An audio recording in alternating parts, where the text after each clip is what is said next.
Hello friends, welcome on your YouTube channel Raj study point.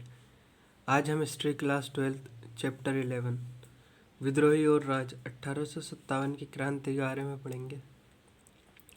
इस chapter का first part हम अपने YouTube channel राज study point पर upload कर चुके हैं। अगर आप ये वीडियो देख रहे हैं तो इससे पहले इसका फर्स्ट पार्ट ज़रूर देखें। आज हमारा टॉपिक है नेता और अनुयायी। अंग्रेज़ों से लोहा लेने के लिए नेतृत्व और संगठन जरूरी थे। इन लक्ष्यों को हासिल करने के लिए विद्रोहियों ने कई बार ऐसे लोगों की शरण ली जो अंग्रेज़ों से पहले नेताओं की भूमिका निभाते थे। मतलब कि जब 1857 का विद्रोह हुआ तो उनके लिए अंग्रेज़ों के साथ तो उस विद्रोह का नेतृत्व करने के लिए किसी नेता की ज़रूरत थी। तो जो सिपाही थे उन्होंने ऐसे लोगों की शरण ली जो अंग्रेज़ों से पहले नेताओं की भूमिका निभाते थे, यानी कि राज हुआ करते थे। तो जैसा कि हमने पीछे देख चुके हैं कि मेरठ के सिपाहियों ने सबसे पहले जो काम किए उनमें एक ये था कि वे फ़ौरन दिल्ली गए और उन्होंने बूढ़े हो चुके मुग़ल बादशाह से विद्रोह का नेतृत्व स्वीकार करने की दरख्वास्त की। लेकिन इस निवेदन पर सहमति हासिल करने में भी वक्त लगा। बहादुर शाह इस खबर से पर भयभीत और बेचैन दिखाई दिए। बहादुर शाह ने नाम मात्र का नेता बनने की जिम्मेदारी भी तब स्वीकार की जब कुछ सिपाही शाही शिष्टाचार की अवहेलना करते हुए जबरन लाल किले में के मुगल दरबार में जा घुसे और बहादुर शाह के पास वाकई कोई चारा नहीं बचा था। मतलब कि बहादुर शाह जफर नाम मात्र नेता बनने के लिए भी तभी तैयार हुए जब कुछ सैनिक बिना मुगल दरबार में शिष्टाचार का पालन किए बिना घुस गए। तब बहादुर शाह जफर ने इस विद्रोह का नेतृत्व संभाला। अन्य स्थानों पर भी छोटे पैमाने पर ही सही इसी तरह के दृश्य घट चुके थे। कानपुर में सिपाहियों और शहर के लोगों ने पेशवा बाजीराव द्वितीय के उत्तराधिकारी नाना साहिब के सामने बगावत की बागडोर संभालने के सिवा कोई विकल्प ही नहीं छोड़ा था। कानपुर में सिपाही और आम लोगों ने पेशवा बाजीराव द्वितीय के दत्तक पुत्र जो थे नाना साहिब, उनके सामने बगावत की बागडोर संभालने के सिवा और कोई चारा नहीं छोड़ा। इसी प्रकार झांसी की रानी के भी साथ ऐसा हुआ। झांसी में रानी को आम जनता के दबाव में बगावत का नेतृत्व संभालना पड़ा। कुछ ऐसी ही स्थिति बिहार में आरा के स्थानीय जमींदार कुंवर सिंह की थी। अवध में नवाब वाजिद अली शाह जैसे लोकप्रिय शासक को गद्दी से हटा दिए जाने और उनके राज्य पर कब्जा कर लेने की यादें लोगों के जहन में अभी भी ताज़ा थी। लखनऊ में ब्रिटिश राज के ढहने की खबर पर लोगों ने नवाब के युवा बेटा बिरजिस कद्र को अपना नेता घोषित कर दिया था। जब लखनऊ में ब्रिटिश राज ढह चुका था 1857 की क्रांति के दौरान, तो उस टाइम नवाब वाजिद अली शाह थे, उनका युवा बेटा था बिरजिस कद्र, उसको ही लोगों ने अपना नेता घोषित कर दिया।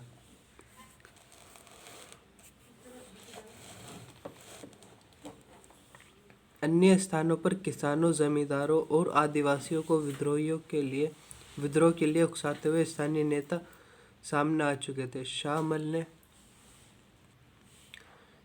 ने उत्तर प्रदेश में बड़ौत परगना के गांव वालों को संगठित किया। छोटा नागपुर स्थित सिंहभूम के एक आदिवासी काश्तकार गोनू ने इलाके के कोल आदिवासियों का नेतृत्व संभाला। ये इम्पोर्टेंट है कि कोल आदिवासियों का जो नेतृत्व था झारखंड में वे किसने संभाला, तो उसे गोनू ने इलाके के कोल आदिवासियों का नेतृत्व संभाला था। गोनू जो था ये एक आदिवासी था, तो इसने ही इलाके के कोल आदिवासियों का नेतृत्व संभाला था। इसमें हम शाहमल के बारे में थोड़ा सा पढ़ लेते हैं कि शाहमल कौन था। ये 1857 के विद्रोह का एक नेता हुआ। शाहमल उत्तर प्रदेश के बड़ौत परगना के एक बड़े गांव का रहने वाले थे। शाहमल जो थे वे उत्तर प्रदेश के बड़ौत परगना के एक बड़े गांव के रहने वाले थे। वे एक जाट कुटुंब से संबंध रखते थे जो 84 देश यानी 84 गांव में फैला हुआ था। बस इनके बारे में इतना ही पढ़ेंगे और मौलवी अहमदुल्ला शाह के बारे में थोड़ा सा पढ़ते हैं। मौलवी अहमदुल्ला शाह 1857 के विद्रोह में अहम भूमिका निभाने वाले बहुत सारे मौलवियों में से एक थे। हैदराबाद में शिक्षित काफ़ी कम उम्र में ही उपदेशक बन गए थे।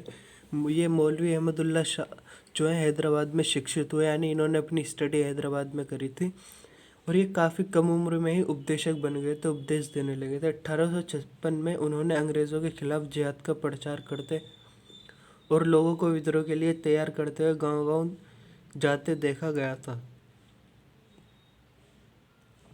वे क्या करते थे, वे एक पालकी में बैठकर चलते थे और उनकी पालकी के आगे पीछे ढोल और ढोल और पीछे उनके समर्थक होते थे, इसलिए उन्हें बागडंका शाह कहने लगे थे। बागडंका शाह क्यों कहते थे? क्योंकि उनकी पालकी के आगे तो ढोल बजते थे और पीछे उनके समर्थक होते थे। ब्रिटिश अफसर इस बात से परेशान थे कि मौलवी के साथ हजारों लोग जुट रहे थे और बहुत सारे मुसलमान उन्हें पैगंबर मानने लगे थे।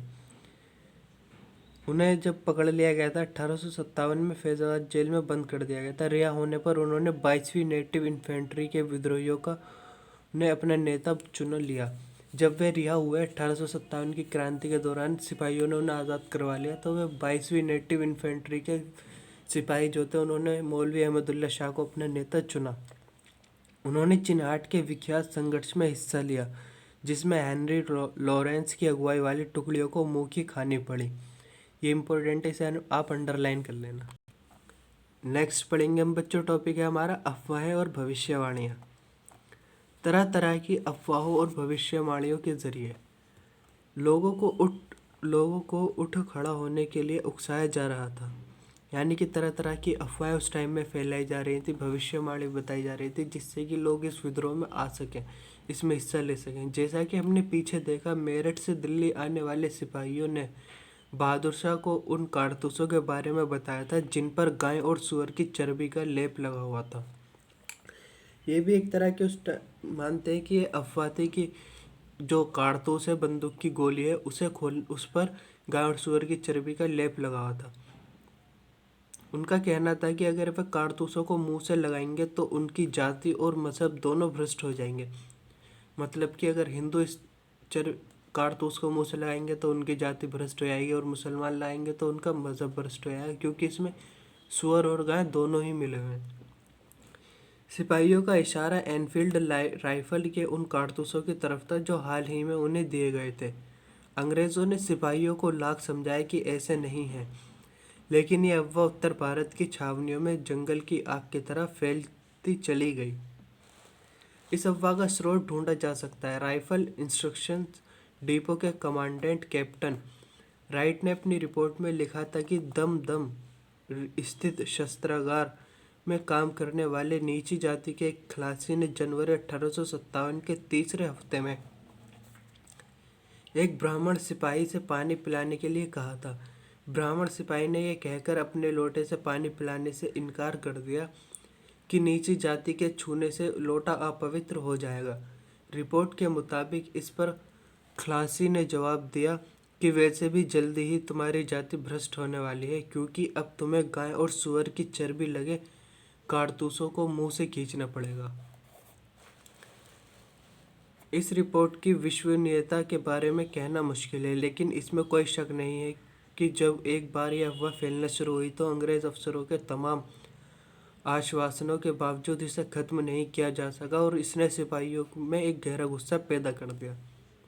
तो उस टाइम में जब ये अफवाह फैली कि कारतूस में जो चर्बी है, कारतूस का जो लेप है, वह गाय और सुअर की चर्बी से मिलकर बनाया, तो ये अफवाह जंगल की आग की तरफ फैल गई। अंग्रेज़ों ने सिपाहियों को बहुत लाख समझाने की कोशिश की, परंतु सिपाही इस बात से नहीं माने, और उनको पक्का विश्वास हो चुका था कि ये जो कारतूस पर लेप है ये गाय और सुअर की चर्बी से ही मिलकर बना है। 1857 की शुरुआत तक उत्तर भारत में यही एक अफवाह नहीं थी। ये अफवाह भी जोरों पर थी कि अंग्रेज सरकार ने हिंदू और मुसलमानों की जाति और धर्म को नष्ट करने के लिए एक भयानक साजिश रच ली है। अफवाह फैलाने वालों का कहना था कि इसी मकसद को हासिल करने के लिए अंग्रेज़ों ने बाजार में मिलने वाले आटे में गाय और सुअर की हड्डियों का चूरा मिलवा दिया है। शहरों और छावनियों में सिपाहियों और आम लोगों ने आटे को छूने से भी इनकार कर दिया। चारों तरफ इस आशय का भय और शक बना हुआ था कि अंग्रेज़ हिंदुस्तानियों को ईसाई बनाना चाहते हैं। मतलब कि खाली एक कारतूस वाली अफवाह नहीं थी, उस टाइम में बहुत सारी अफवाहें फैल चुकी थी अंग्रेज़ों के खिलाफ। जैसे कि एक ये भी थी कि अंग्रेज़ हिंदू और मुसलमानों को ईसाई बनाना चाहते हिंदुस्तानियों को। यह बेचैनी बहुत तेज़ी से फैली। ब्रिटिश अफसरों ने लोगों को अपनी बात का यकीन दिलाने का भरसक प्रयास किया, लेकिन नाकामयाब रहे। ब्रिटिश अफसरों ने लोगों को यकीन दिलाने के लिए बहुत प्रयास किए, लेकिन वे सभी नाकामयाब रहे। इन्हीं बेचैनियों ने लोगों को अगला कदम उठाने के लिए झिंझोड़ा। किसी बड़ी कार्रवाई का आह्वान को इस भविष्यवाणी से और बल मिला कि प्लासी के जंग के बाद के 100 साल पूरा होते ही 23 जून 1857 को अंग्रेज राज खत्म हो जाएगा। उस टाइम में एक ये भी भविष्यवाणी थी कि प्लासी की जंग के 100 साल पूरा होते ही 23 जून 1857 को अंग्रेजी राज खत्म हो जाएगा। नेक्स्ट टॉपिक पढ़ेंगे हम, लोग अफवाहों में विश्वास क्यों कर रहे थे। आखिर इन अफवाहों में विश्वास करने के लिए लोगों के पास क्या सबूत था, किस बात पर, किस सबूत की वजह पर वे इस अफवाहों में विश्वास कर रहे थे। तो फर्स्ट इसमें हम बच्चों मैंने टॉपिक पॉइंट वाइज बना लिया है। पहला पॉइंट है लॉर्ड विलियम बेंटिक की नीतियाँ। 1820 के दशक से अंग्रेज़ों द्वारा अपनाई जा रही नीतियों के संदर्भ में देखा जाए तो उनका मतलब ज़्यादा आसानी से समझा जा सकता है। जैसे कि governor general Lord William Bentinck के नेतृत्व में उसी समय से ब्रिटिश सरकार पश्चिमी विचारों और पश्चिमी संस्थानों के जरिए भारतीय समाज को सुधारने के लिए खास तरह की नीतियाँ लागू कर रही थी। तो 1820 के दशक से ही जब ऐसी नीतियाँ लागू की जा रही थी तो भारतीयों को 1857 में जब अफवाहें फैल रही थी तो पक्का विश्वास हो रहा था कि हाँ, उनके समाज को बदलने की कोशिश की जा रही है। सेकंड पॉइंट है सती प्रथा का अंत और विधवा विवाह को वैधता प्रदान करना। भारतीय समाज के कुछ तबकों की सहायता से अंग्रेजों ने सती प्रथा को खत्म करने 1829 और हिंदू विधवा विवाह को वैधता देने के लिए भी कानून बनाए। इस प्रकार अंग्रेजों ने भारतीयों के धर्म में भी हस्तक्षेप किया, हिंदू धर्म में हस्तक्षेप करके इन कानूनों को बनाया। तो इससे भी उन्हें पुख्ता सबूत मिल गया कि अंग्रेज उनके धर्म के साथ खिलवाड़ कर रहे हैं। थर्ड पॉइंट है हमारा डलहौजी द्वारा रियासतों का अधिग्रहण। शासकीय दुर्बलता और दत्तकता को अवैध घोषित कर देने जैसे बहानों के जरिए अंग्रेजों ने न केवल अवध, झांसी और सतारा जैसी बहुत सारी रियासतों को अपने कब्जे में ले लिया था। इस प्रकार रियासतों के राजाओं को भी पक्का विश्वास हो चुका था कि अंग्रेज उनकी रियासतों को हड़प रहे हैं, उनके साथ धोखा किया जा रहा है और उनकी रियासत जो है उनका सब अधिग्रहण किया जा रहा है। नेक्स्ट पॉइंट है अवध का विलय। जब अंग्रेजों ने अवध का विलय किया, ये भी एक महत्वपूर्ण कारण है 1857 की क्रांति का। मतलब अवध का अफवाहों में विश्वास करने के लिए अवध का जो विलय था, डलहौजी ने यह कहते हुए कर लिया कि अवध के जो शासक है नवाब वाजिद अली शाह, वे योग्य नहीं है, तो अवध का जो जिम्मेदारी है शासन की वह अंग्रेज़ों पर है, इसलिए अवध का विलय कर लिया गया। ये भी अपने आप में एक कारण बनता है जिससे कि लोगों ने अफवाहों में विश्वास किया। और फिफ्थ पॉइंट है अंग्रेज अफसरों और सिपाहियों के मध्य संबंध। अंग्रेज अफसरों और सिपाहियों के मध्य संबंध जो है उसका हम अध्ययन करेंगे। 1820 के दशक में अंग्रेज अफसर सिपाहियों के साथ दोस्ताना ताल्लुक़ रखने पर खासा जोर देते थे। शुरुआत में तो अंग्रेज जो थे अपने सिपाहियों के साथ दोस्ताना संबंध रखने पर खासा जोर देते थे। वे उनकी मौज मस्ती में शामिल होते थे। सिपाहियों की मौज मस्ती में जो अंग्रेज़ बड़े अधिकारी होते थे वे शामिल होते थे, उनके साथ मल्लयुद्ध करते थे, यानी कि कुश्ती करते थे, उनके साथ तलवारबाजी करते थे और उनके साथ शिकार पर भी जाते थे। अंग्रेज अफसर अपने भारतीय सैनिकों के साथ ये सब किया करते थे। उनमें से बहुत सारे तो बखूबी हिंदुस्तानी भी बोलना जानते थे और यहाँ के रीति रिवाजों व संस्कृति से भी वाकिफ़ थे।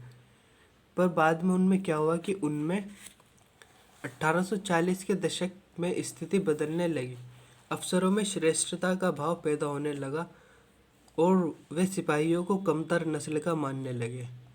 वे उनकी भावनाओं की ज़रा सी भी फिक्र नहीं करते थे। गाली गलौज और शारीरिक हिंसा सामान्य बात बन गई। इस प्रकार अब अंग्रेज़ अफसरों और भारतीय सैनिकों के बीच भी रिश्ते में कड़वाहट से पैदा होने लगी। अंग्रेज़ उनका मजाक उड़ाने लगे, उनके साथ शारीरिक हिंसा, गाली गलौज आम सी बात बन चुकी थी। इस टॉपिक में आज हम इतना ही पढ़ते हैं। नेक्स्ट टॉपिक हम कल स्टार्ट करेंगे।